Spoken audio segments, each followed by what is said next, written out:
Hi Teepers, it's Big B again, and we're going to get a chance today to talk about concrete poetry. Last week we talked about haiku. Haiku is an ancient form of poetry. Concrete poetry, a pretty new form of poetry, pretty modern, pretty recent development in poetry. One of the reasons I love talking about concrete poetry and looking at concrete poetry and making it is, first of all, it's really fun and can be very imaginative and unlike any other kind of writing. But secondly, it raises a really important truth for writers, one that would really benefit you to think about every time you sit down to write. And the simple idea that can really change and shape your writing to make you a more powerful communicator is simply to know that every time you communicate, there is a shape to it. Just let that sink in for a moment. Every time you communicate in words, whether it's spoken or written, there is a shape to it. In other words, there's not just a message. It's not just that you're communicating an idea or a story to somebody, but your idea has a shape. And that shape is based on the words that you choose, the order that they go in, the format of your writing, the images that you choose to kind of bring that idea to life. So younger writers, less experienced writers, you might see them not realizing the shape that their language takes. And so sometimes they kind of hit the right shape and it works, and other times it's a little looser around the edges. But if you want to be that really effective communicator, the person that people listen to, they want to read your work, they cling to what you say, one of the simple ways to get there is just to ask yourself before you're finished with whatever you're creating, have I not just thought about the idea that I'm trying to communicate, but have I shaped it in a way that's going to attract people's attention? There's lots of ways to shape your ideas, and poems are really careful about constructing a shape that's going to work well on the audience. Here's a poem from New England poet John Updike. It's called Pendulum. This lean commuter busies himself with being steady. No matter where he is, he's been often there already. You can already hear some shape in this poem with a little bit of rhythm and some rhyme. What makes it fun is that this is also a concrete poem. Look at it. It's super wacky. Not only did he make a connection between somebody who's a commuter, somebody who goes back and forth from work to home, but he made it in the shape of a pendulum swinging back and forth. So as he's saying things about how the commuter is just kind of going on this constant cycle, you're actually seeing this happen in front of your eyes. You are feeling very poetic. Is it working? How about now? All right. I never said I was a hypnotist. There's some other fun examples of concrete poems. Here's one by Mae Swenson. She writes about fountains that she saw when she traveled through Europe. Beards of water, some of them have.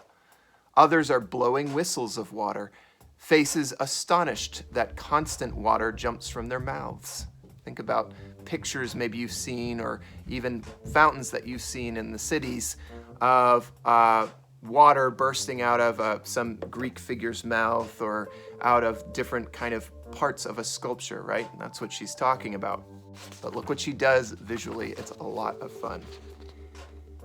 The word water is cascading always over the edge of her poem, so that her poem makes kind of a concrete surface, a sculpture-like surface, and the water is pouring down the side, just like it would in a fountain. Really fun, right?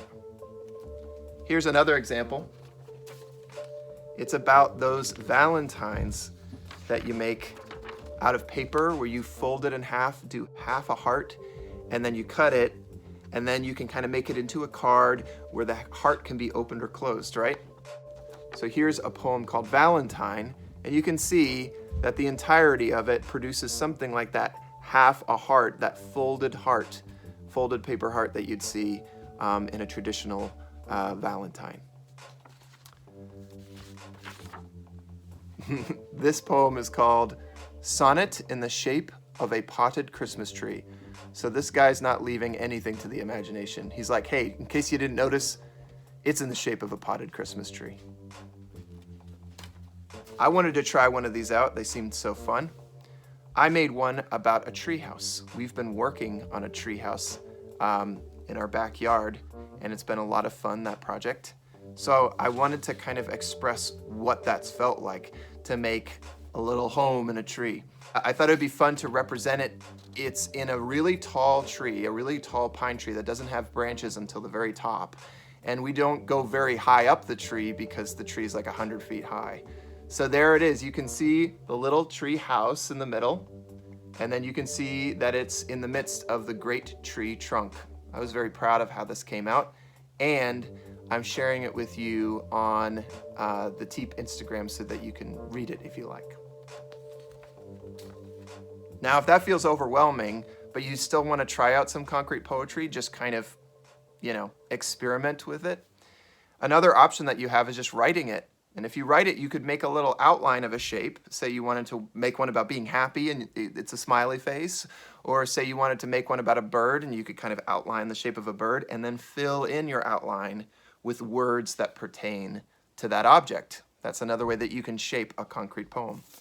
I did one where I thought it would be fun to show my moods through the morning from the perspective of one of those charts that you see about the stock market, sometimes on the news that go like that.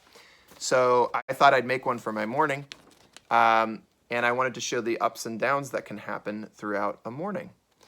I said sunrise, coffee, that's when things are going up, good, good, good. Then it starts to tip at bad news.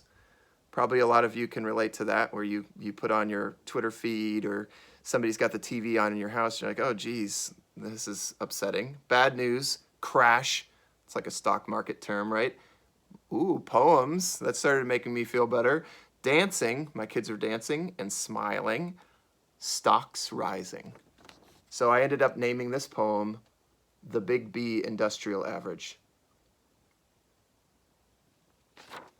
I would love for you to try one of these out.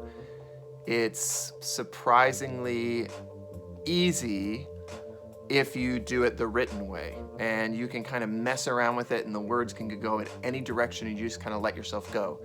Or it can be very challenging to do it in this method, because then you have to be very careful about, all right, I needed to center align it for mine, and then I need to think about just the amount of right amount of words to kind of grow the house part, and I needed to keep all the other lines pretty even to make them look like the trunk of the tree.